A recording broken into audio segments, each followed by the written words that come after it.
Time for a conversation with Sam Stovall, a longtime guest on this channel and a longtime watcher of U.S. markets as well. He is Chief Investment Strategist at CFRA Research. He joins us now from Allentown, Pennsylvania. Sam, it's great to touch base with you again. It's a great time to touch base with you as well. Most of the so-called Trump bump in U.S. stock markets has now faded away. The S&P 500 down substantially over the period from the middle of February or so until now. What do you make of this sell-off? Well, Paul, good to talk to you again. I think investors are getting a bit concerned, consumers as well. Inflation is remaining quite sticky. As a result, the Fed will likely be slower to lower interest rates. We've also been seeing some economic indicators, such as the ISM services that showed some contraction, which was a surprise to investors. So now also with President Trump reiterating the desire to put on the 25% tariffs on Mexico, on Canada, and China come tomorrow, and then talk about it at the State of the Union address, I think is continuing to cause investors to be concerned and wonder what an impact it'll have on inflation as well as economic growth. The big question is, how severe will those tariffs be and how long will they last? How do you think the market would react to a worst case scenario situation in which the tariffs last for a period of at least several months and are priced at the full and are set at the full 25% level? Well, I believe that scenario you just painted is probably the worst case scenario that would end up at least causing the economy to plateau and maybe even slow more than economists are projecting now, could also end up causing us to slip into a slight recession. That's not our forecast at this point. Actually, our belief is that the tariff talk is still more rhetoric than reality. And even if the president did erect those tariffs tomorrow, that they're likely to be short-lived and as a result would not end up materially affecting inflation or global trade. So our belief is it's still more of a bluff with the trading partners and not something that we're going to have to deal with down the road. When 2024 drew to a close, there was evidence of a rotation out of the Magnificent Seven tech stocks into other parts of the U.S. equity market. And we have seen, in fact, the Mag 7s trade down well off their highs now, the highs that they reached in the latter portion of 2024. What do you see ahead for that dynamic?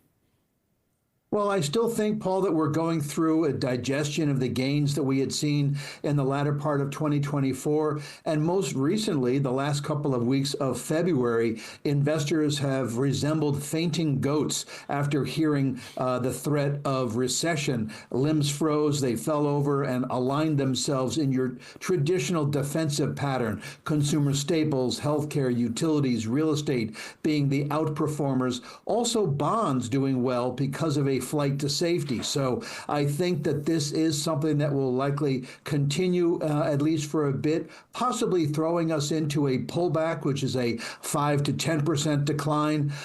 So I think that this actually is a healthy situation so that we can reset the dials, bring the forward PE ratios back into line. What does market history and seasonality tell us about the month of March, which we are now in?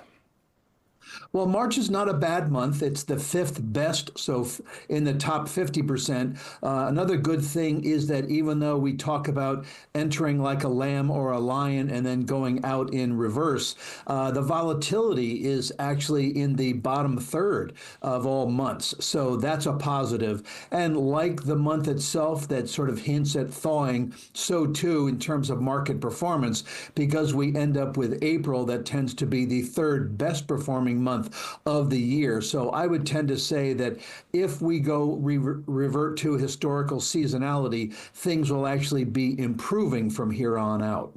You mentioned price earnings multiples a couple of minutes ago. Most of the S&P 500 companies have now reported their fourth quarter results. What is your view of the earnings performance we saw for Q4? Well, once again, management has done an excellent job of managing expectations. Instead of getting the sub 9% growth, we ended up with 16% growth. Unfortunately, a lot of that growth borrowed from each of the 4 quarters of 2025. And instead of now getting a 12.7% rise, according to S&P Capital IQ consensus estimates, now we're likely to see something closer to 9.7. So the feeling is that we're going to be pulling back in terms of the kind of growth, but still a near double-digit earnings growth for 2025 is encouraging. What do you mean, Sam, that some of Q4's robust earnings growth was borrowed from the 4 quarters of 2025? I think that a lot of companies, in reaction to the threats of tariffs, accelerated many of their purchases, which then benefited some of the companies who were doing the selling. And as a result, the growth expected for 2025, also reported in many of the guidance statements of the Q4 earnings reports, ended up causing investors to reduce their full year earnings growth estimates. So being a little bit more cautious as to what's likely to happen in the quarters ahead. Do you have a target, Sam, you and your colleagues at CFRA, on where the S&P 500 finishes this year? Yes, we have a rolling 12-month target because that gives our analysts some guidance as to whether to make their stock recommendations buy, hold, or sell based on those individual stock target prices. In November, we established a 12-month target at 65.85, which remains. So that type of adjustment would imply about a 64.90 level for the S&P 500 at the end of this year. So still a positive year, but the trajectory is likely to be lower than it was at the end of last year. And which sectors, Sam, finally, do you see leading the way up?